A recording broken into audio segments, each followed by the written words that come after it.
বর্তমানে এই লোকসভা নির্বাচন তো আরম্ভ হয়ে গেছে। এখন বিভিন্ন যে ভিডিও দেখছি যে এই লোকসভা নির্বাচনে বিরাট তো টেম্পো উঠেছে।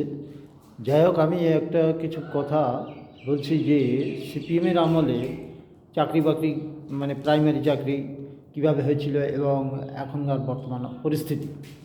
যাই হোক, আমি একটা আগের দৃষ্টান্ত তুলে ধরছি চাকরি বাকরি ব্যাপারে। সিপিএমের আমলে সেই প্রাইমারি চাকরি হয়েছিল থ্রু এমপ্লয়মেন্ট এক্সচেঞ্জ 1996 সালে থ্রু এমপ্লয়মেন্ট এক্সচেঞ্জ ডাকাডাকি হয়েছিল। এখানে তখন ইন অর্ডার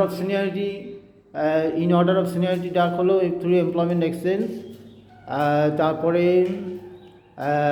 ইন্টারভিউ হয়েছিল 10 নম্বর মাত্র ইন্টারভিউ। আর এই চাকরিটা ছিল পুরো মাধ্যমিকের নম্বরের উপরে চাকরি। তো সেই যে সারা ওয়েস্ট বেঙ্গলে এমপ্লয়মেন্ট এক্সচেঞ্জ মাধ্যমে ডাকাডাকি হয়েছিল। যেমন আমাদের জেলা উত্তর চব্বিশ পরগনা জেলা, এই উত্তর চব্বিশ পরগনা জেলায় ভ্যাকান্সি ছিল এই 2700 মতো। তো এখন employment exchange in order of seniority ডাকাডাকি হয়েছিল। তারপরে ইন্টারভিউ হলো, এমপ্লয়মেন্ট এক্সচেঞ্জে ওটা ডাক হয় 1:20। তারপরে ইন্টারভিউতে ডাক হলো 1:5। ডাকার পরে কাউন্সিল যে DPSC district primary school council ওটা প্যানেল করলো। সেই প্যানেল করার পরে তারপরে ওরা আইনে আছে যে এমপ্লয়মেন্ট এক্সচেঞ্জের মাধ্যমে যে ডাকার পরে তারপর যে ডিস্ট্রিক্ট প্রাইমারি স্কুল কাউন্সিল যে প্যানেল করবে, সেই প্যানেলটা বিকাশ ভবনে অর্থাৎ শিক্ষা দপ্তরে পাঠানো হবে। তারপরে শিক্ষা দপ্তর থেকে কাউন্সিলের চেকিংয়ে আসবে।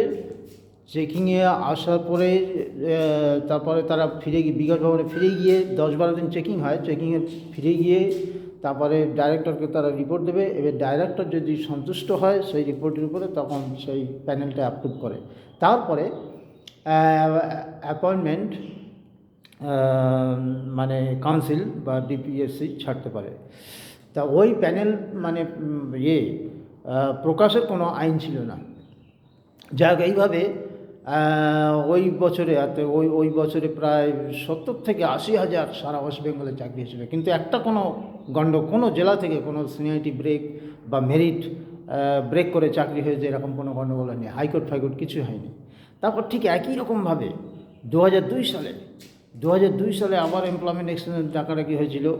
সেখানেও চাকরি ছিল প্রায় 3500 মতো আমাদের উত্তর চব্বিশ পরগনা জেলায়। এবং তারপরে হলো সারা ওয়েস্ট বেঙ্গলে এরকম ডাকাডাকি হয়েছিল। সেবারেও চাকরি হলো প্রায় 80 থেকে 90 হাজার চাকরি সারা ওয়েস্ট বেঙ্গলে। কিন্তু এবারেও কোনো হাইকোর্ট বা সিনিয়রিটি ব্রেক ওই থ্রু এমপ্লয়মেন্ট এক্সচেঞ্জ মাধ্যমে হয়েছিল। কিন্তু সিনিয়রিটি ব্রেক এবং একই নিয়মে মাধ্যমিকের নম্বর উপরে চাকরি। আর 10 নম্বর ওটা নিয়ম ছিল আইন, 10 নম্বর ইন্টারভিউ অথবা রিটেন। এই দ্বিতীয়বারে এটা রিটেন হয়েছিল। তাই যাই হোক, সে প্যানেল হয়ে ওটা তোমার ওই ঠিক একইভাবে 2003 সালে নিয়োগ হয়ে গেল। আবার ডাকাডাকি হলো 2006 সালে। 2006 সালে আবার ঠিক একই রকমের ডাকাডাকি হয়েছিল। তারপরে ওই যে ঠিক একই নিয়মে ওই যে প্যানেল করে ওটা 2006 সালে ডাকাডাকি যখন শেষ হয়ে গেছিলো, তখন একটা বিরাট টেম্পো উঠেছিল যে ওই এমপ্লয়মেন্ট এক্সচেঞ্জের মাধ্যমে শুধু চাকরি দিলে হবে না, কারেন্ট ছেলেরা তারা বিরাট আন্দোলন করেছিল এবং হাইকোর্ট করেছিল। সেই হাইকোর্টের বলে মানে সেই জন্য ওটা অ্যাপয়েন্টমেন্টটা দেরি হয়েছিল। দেরি হওয়ার পরে ওটা হাইকোর্টে কিন্তু সেই অর্ডার দেয়নি, কারেন্ট ছেলেদের পক্ষে দেয়নি। ওটা হাইকোর্ট বলে দিল যে মানে যা আইনে যা ডাকাডাকি হয়েছে থ্রু এমপ্লয়মেন্ট এক্সচেঞ্জ ওইভাবেই হবে। তারপর ওই জন্য এই কেসের জন্যে ওই অ্যাপয়েন্টমেন্টটা দেরি হয়েছিল। ওটা 2009 সাল বা 10 সালে অ্যাপয়েন্টমেন্ট হলো।